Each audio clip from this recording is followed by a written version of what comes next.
Good morning, students. Today we will begin with the further portion of the chapter third, that is human body. And today we will deal with the respiratory system. In the previous video, we have dealt with our digestive process. Okay. So now today the respiratory system. See these organs. See the organs name: nose, nasal cavity, pharynx, larynx, trachea. Trachea is also called windpipe, bronchi, bronchioles, alveoli, and lungs. These all are come under the respiratory system. These are the organs which we can call the organ of the respiratory system. Okay, now we will deal one by one each organ. So student, please see properly. Okay, see the nose has the two opening, that is called nostril.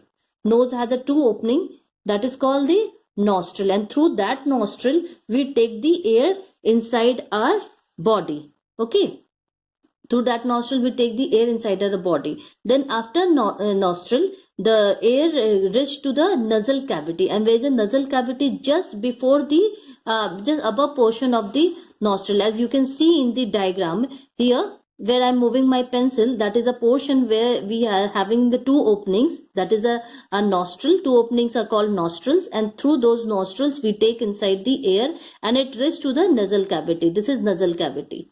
Okay, in the nasal cavity, two things are present, and what are those? One is hair and one is mucus. Okay, hair and mucus. What is mucus? Mucus is a sticky fluid present in the nasal cavity. It is a sticky fluid, okay, a liquid type substance which is a sticky one present in the nasal cavity, and these both hair and mucus have a two different function. What does the hair do? See, when we take the air inside our body through the nostril, there are so many of dust particles, so many of pollutions in air. There are so many of pollution. So that air only we breathe inside. Okay, and when we breathe inside, along with the fresh air, the dust particles also get inside our body. And at that place, at the nasal cavity, that hair helps to trap the dust particle from the air. So here you can say the purification of the air is being done here. Like it cleans the air, as I have written also here, that cleans the inhaled air. Okay, it prevents the dust particles entering the lungs.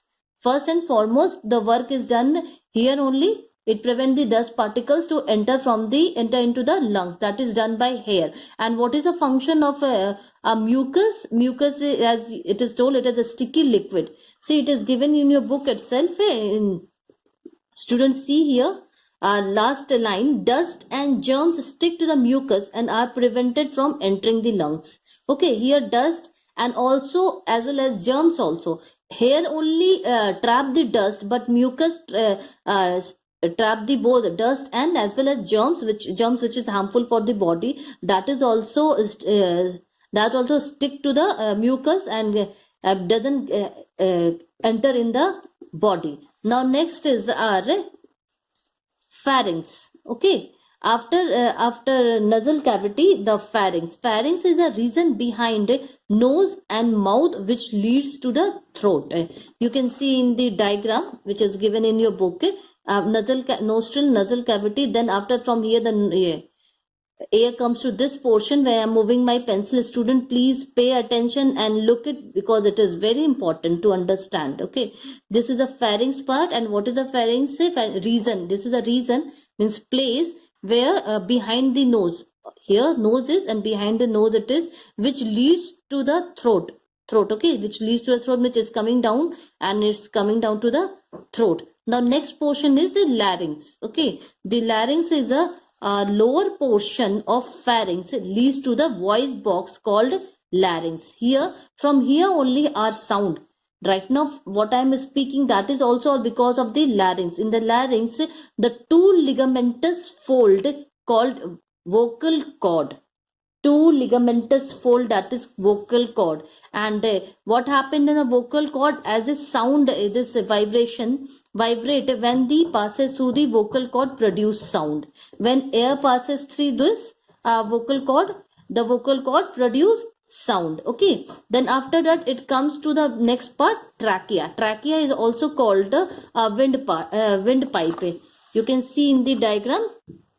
See this trachea. This is a trachea. After larynx, there is a trachea. It is a trachea. Okay. See in trachea, you will get a opening that is called the glottis. Okay. Opening that is called glottis. Student, please underline this. The opening of the windpipe called glottis, and that glottis is guarded by what? Epiglottis. That glottis is guarded by epiglottis. Guarded means at the place where glottis opens, at there a muscular muscular flap, muscular flap is there, through which it covers the opening. Okay, it covers the windpipe. Okay, that is called epiglottis. And one more thing is regarding this, it is written that when we eat food and we start coughing, okay, we start coughing, at that time what happens means why we cough because of the windpipe is not properly closed by the epiglottis. This is epiglottis, and what is it? Epiglottis is a muscular flap. Okay, flap. It helps to close the opening of the windpipe. And we cough. Why? Because maybe sometime this flap or this muscular flap has not closed properly, so we start coughing. Okay, now moving to the next portion, that is the next organ, that is the bronchi. Okay, see, bronchi.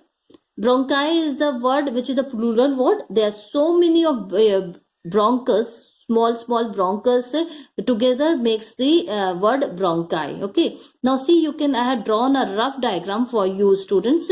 These both are the lungs. Before portions, upper portion, as you have shown in the diagram, I have shown you in the diagram which is given in your book.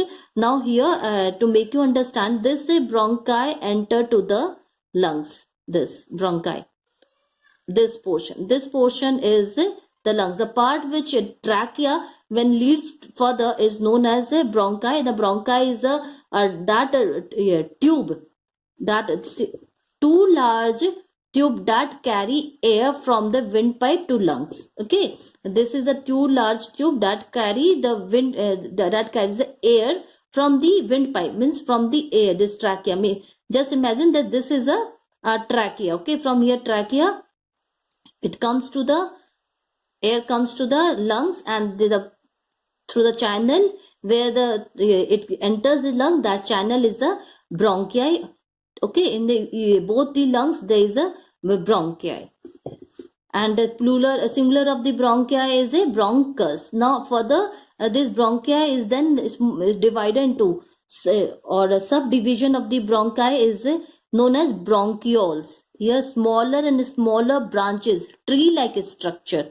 Okay, you can see in your book a tree-like structure. See, one part of the diagram in the book is shown very clearly that these tree-like structure, these are the bronchioles. Okay, now next is alveolar sac. Bronchioles end into microscopic air sac called alveolar sac. Okay, this bronchioles, now further it get divided, or you can say divided only, it get divided and then into the microscopic air sac. Microscopic, why the word microscopic is used? Because we cannot see from our naked eyes. Okay, so micro, so small, so this air sac called alveolar sac. And what is this alveolar sac? Each sac. Why each sac? Because as seen in the diagram, in both sides of the lungs there is a bronchi, and then bronchi, then bronchiole. As in this side, if you are getting bronchiole, then the next side also of the lungs you will get the bronchioles, and then both sides you will get the alveolar sac. So it is called, each sac is a group of alveoli. Why group of alveoli? I'll tell you further. There are the millions of alveoli in each lungs. It is a place where exchange of oxygen O2 and carbon dioxide CO2. It is a chemical. This is a chemical formula of the oxygen and carbon dioxide. So I have written in the short form. O2 is oxygen and CO2 is carbon dioxide. Take place. It is thin walled, and it is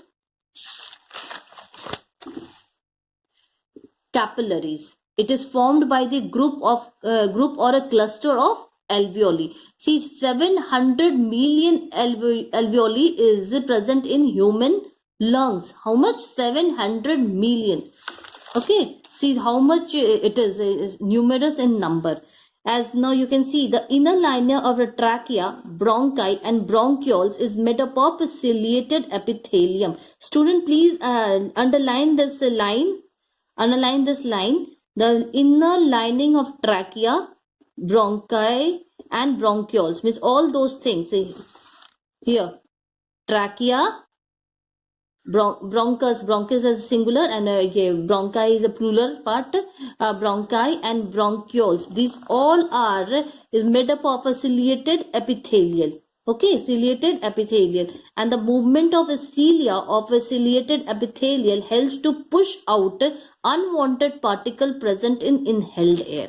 Okay, and the movement of this epithelial, movement of the cilia of the epithelial, cilia which is present in the epithelial, helps it helps to push out unwanted particles, a particle which is not needed in the air which we take inside. In that there is unwanted particles are present that is not needed, so that is present, that is pushed out of the lungs. Okay, the function of this epithelial is it push out the unwanted particles.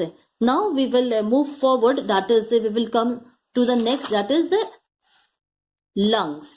Okay, see, we have the lungs. They are the important part of the respiratory system, because the trachea, nostril and nasal cavity, these are only the channel, you can say, through which air passes in the lungs. The main functions and the main thing occurs in the lungs only. Lungs is there are the two lungs on each side of the body.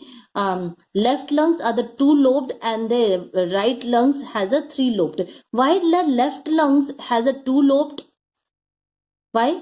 Because the space taken up in the left side of the chest cavity by the heart. Left side of the heart is a slight bigger, and that space is taken by the heart. So the space of the lungs has been decreased, and it got only two-lobed. Okay, and the right side of the lungs is having three-lobed. Okay, now see further, as you can see easily in the diagram. See the diagram very carefully.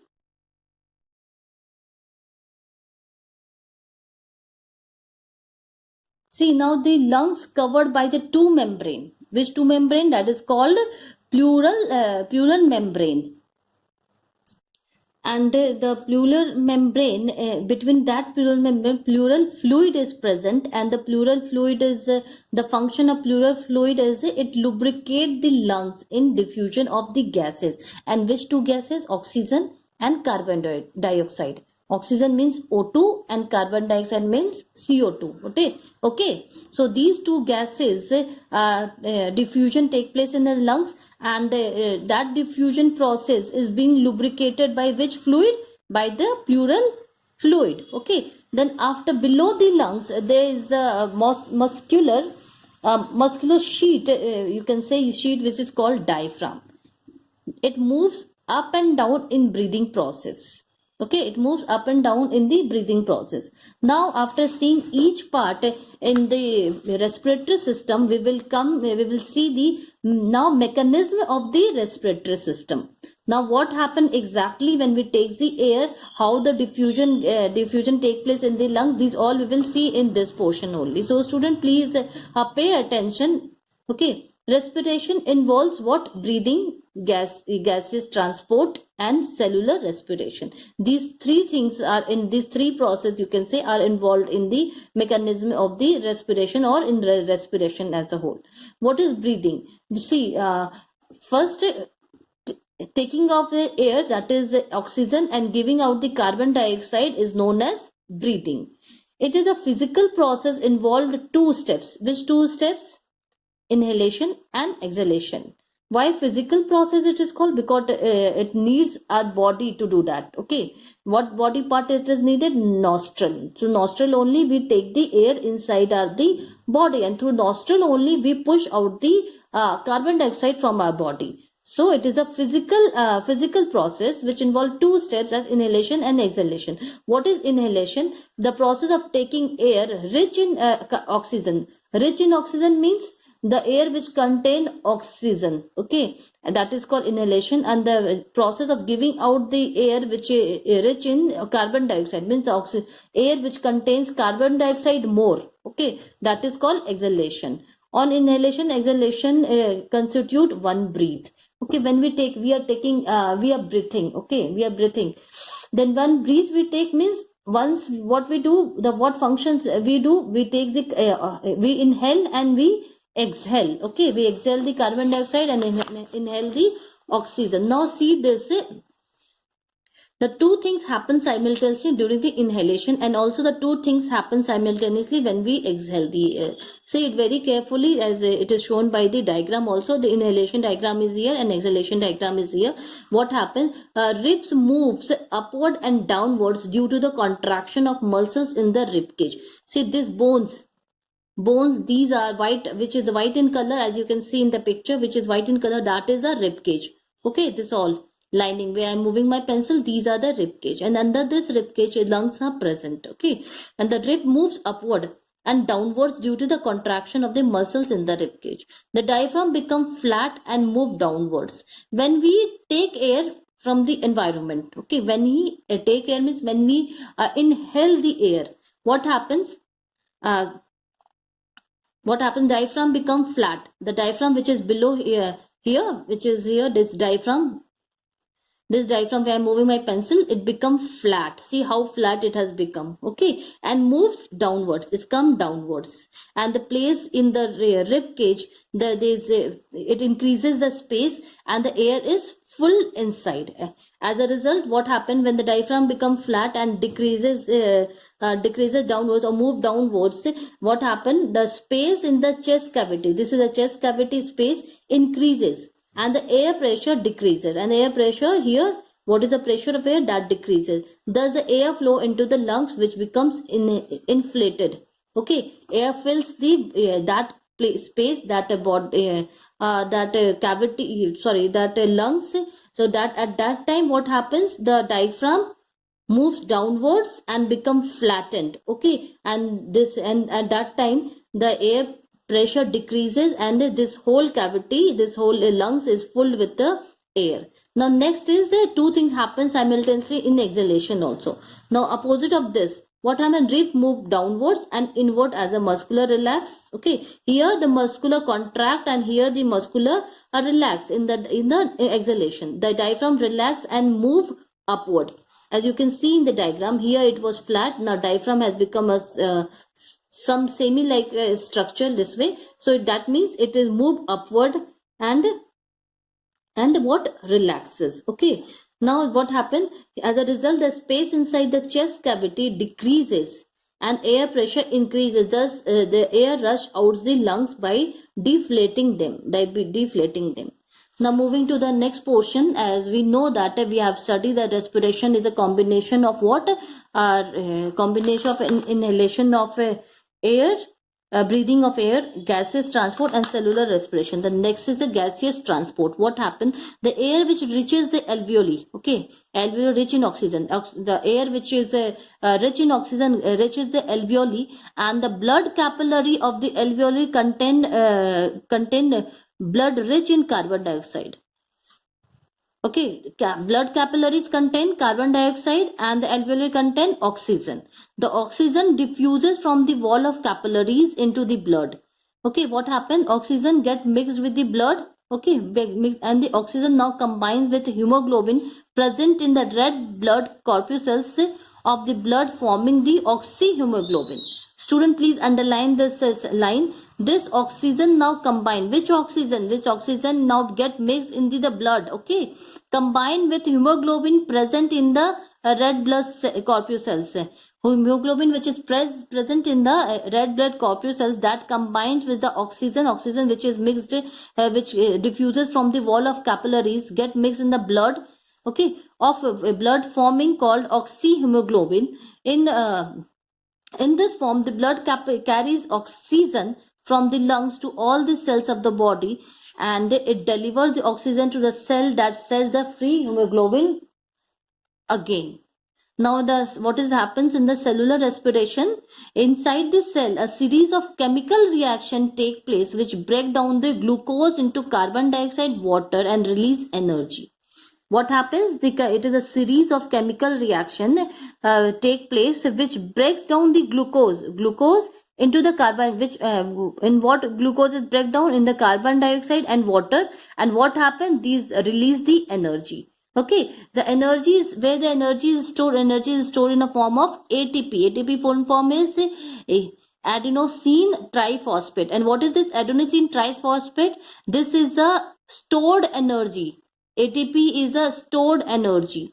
The carbon dioxide combines with the hemoglobin and form the carba-amino-hemoglobin. Carba-amino-hemoglobin. Okay, in this form, the blood carries the carbon dioxide to alveoli from where it releases and exhales through the nose and it send out through the nose. See here the difference between breathing and the cellular respiration is given. Please student go through it, and if you have any doubt, please you can ask to me. Now we will move to the next portion, that is the respiratory disease. Okay, there's a few disease like asthma, bronchitis, pneumonia, and tuberculosis. What is asthma? It is an allergic reaction caused due to the pollen. What is pollen? Pollen allergen. Allergen means from the things where you get allergy. Anything it can be. It varies to people, place to place, and person to person. Okay, like if someone may having the allergy from the dust, then that is a pollen. Okay, pollen, dust, mold spores, and certain food. By eating certain food also someone gets the allergy. Okay, and it result what happened in that allergy? What is the symptoms? Breathing and wheezing. What is the sound? What is the meaning of wheezing? Sound when we breathe. Okay, a kind of sound will come when you will hear nicely, properly, then you can listen it very carefully, that a sound when you breathe or when you inhale or exhale, a kind of sound you can hear, that is a wheezing sound. Okay, now next is bronchitis. It is an infection of air passes into the lungs. It is an infection. Okay, and asthma is allergic reaction. Bronchitis is an infection caused by the virus. What are the symptoms? Same, the coughing of the mucus, cough like mucus will come from the mouth. Wheezing is again the same symptom, and shortness of the breath means very fast the breathing system, breathing will be go on. Okay, now next is pneumonia, is airborne disease caused by bacteria. Bronchitis was caused by the virus, and pneumonia is caused by the bacteria. It is an inflammatory condition of lungs due to the accumulation of fluid. Accumulation of fluid means more of the fluid is gathered in the air sac. Okay, water comes in the stores in the air sac, and due to that pneumonia occurs. Cough, fever, shaking, chills, and shaking means you will feel very cold. Okay, the shortness of the breath. Then tuberculosis is also the airborne disease caused by the Mycobacterium tuberculosis. This is the name of bacteria. What is the name? Mycobacterium tuberculosis. It mainly affects the lungs, but can also affect the other part of the body. Okay, other part of the body can be also affected by the this bacteria, Mycobacterium tuberculosis. Symptoms include coughing of the mucus, sometimes blood, loss of weight, and loss of appetite. Appetite means loss of, you will not feel hungry, pain in the lungs. These all the things. So student, we have covered up the portion till where it will come in your half yearly exam. So go through it, and whatever the test yourself is given in your book, please do that. Here also test yourself is given. Do that, and if you have any doubt, please ask to me. Thank you.